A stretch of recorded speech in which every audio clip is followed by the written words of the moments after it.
fourth grade. This is your third online Shurley English lesson. It is on clauses, subordinate conjunctions, and complex sentences. Please pause the video so that you can get a piece of paper, a pencil, and your Shurley English textbook. You're going to need to open up to pages 186 and 187. When you've done that, go ahead and look at reference 108 on clauses and subordinate conjunctions and reference 109 on the complex sentence. You can look at those references yourself and then listen to this video. First of all, we're going to learn about a clause. A clause is pretty simple. It's just a group of words that has a subject and a verb. There are two types of clauses that we're going to talk about today. The first is an independent clause. An independent clause is a group of words that has a subject and a verb and expresses a complete thought. Go ahead and write that down because it's very important. If you remember back to when we talked about what a sentence is, a simple sentence is just a subject, a verb, and a complete thought. So, an independent clause is just a simple sentence. It can stand on its own as a sentence, such as, I went to the store. The second type of clause that we're going to look at is a dependent clause. This is a group of words that has a subject and a verb, but it does not express a complete thought. Therefore, it is not a complete sentence. For example, after I woke up. We have a subject, I, we have a verb, woke, but it's not complete. What happened after I woke up? The reason why it's not complete is because we have something at the front of it called a subordinate conjunction.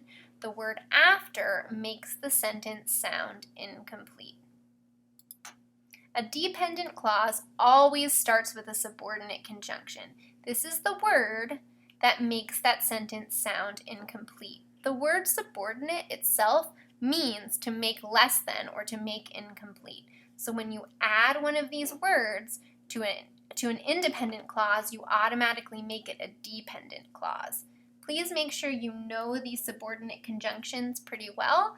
They're listed on page 186 in reference 108 in your textbook. So what do we do about dependent clauses since they don't express a complete thought and can't stand on their own?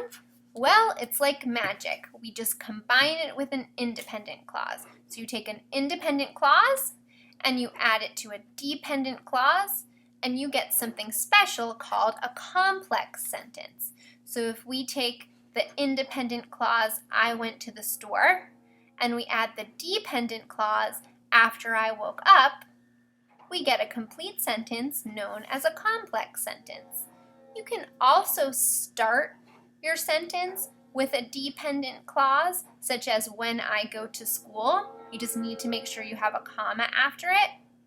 And then you can tack the independent clause onto the end. So when I go to school, comma, I do my best.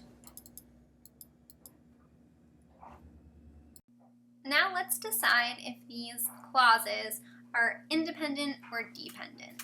Let's look at the first one. It says, I like singing with my friends. Well, it has a subject, it has a predicate or a verb, and it expresses a complete thought. So it is independent. It doesn't leave us asking questions. We know it's a complete thought. So independent. Write down the next one and see if you can figure it out yourself. It says, because I ate spaghetti for dinner. Well, we have a subject and a verb, I ate, but it doesn't express a complete thought. And it has a subordinate conjunction. Please circle the subordinate conjunction. It's so important that you know how to identify a subordinate conjunction because that will tell you that it's a dependent clause. So this is definitely a dependent clause. It does not express a complete thought and it has a subordinate conjunction. The next one, if you want to go shopping with me, write that down, see if you can figure it out yourself. If you said it was a dependent clause, you were correct. It does not express a complete thought. And, of course, it has a subordinate conjunction. Please circle the word if. That's a subordinate conjunction. So this is dependent. The last clause says, I will bring my dog to your house. We have a complete sentence. It has a subject, a verb, expresses a complete thought. It does not have a subordinate conjunction in it, so it is an independent clause.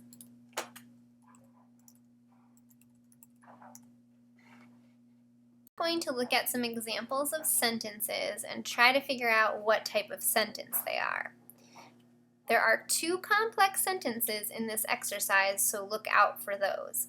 Please, on your piece of paper, write down these examples. You can pause the video and try to figure out what types of sentences these are before I do it with you. Okay, so we want to be on the lookout for complex sentences, and we know that a complex sentence has to have a subordinate conjunction in it because it has to have a dependent clause. So take a look at your list of subordinate conjunctions in your textbook and look for those. The first sentence says, I forgot my homework, semicolon, my teacher was unhappy. Well, that sentence just has 2 independent clauses joined with a semicolon. We already learned about this type of sentence. It's a compound sentence, so we can label it CD for compound. It's not a complex sentence. We don't see a subordinate conjunction. It's a compound sentence. Let's look at the next one. I exercise at the gym before I go to work. Well, you should have spotted the word before. I'm going to circle it for you. Circle it on your paper too because it's very important. It's a subordinate conjunction. Therefore, this sentence has to be a complex sentence. It has an independent clause, I exercise at the gym, and it has a dependent clause, before I go to work. So please label that sentence CX.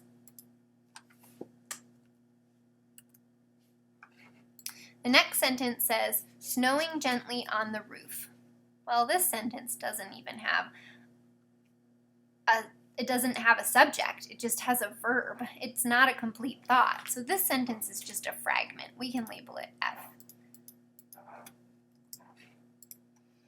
Now let's look at the last sentence. When we arrived at the beach, comma, we ran into the ocean. You should have spotted a subordinate conjunction. If you did, good job. Please circle it.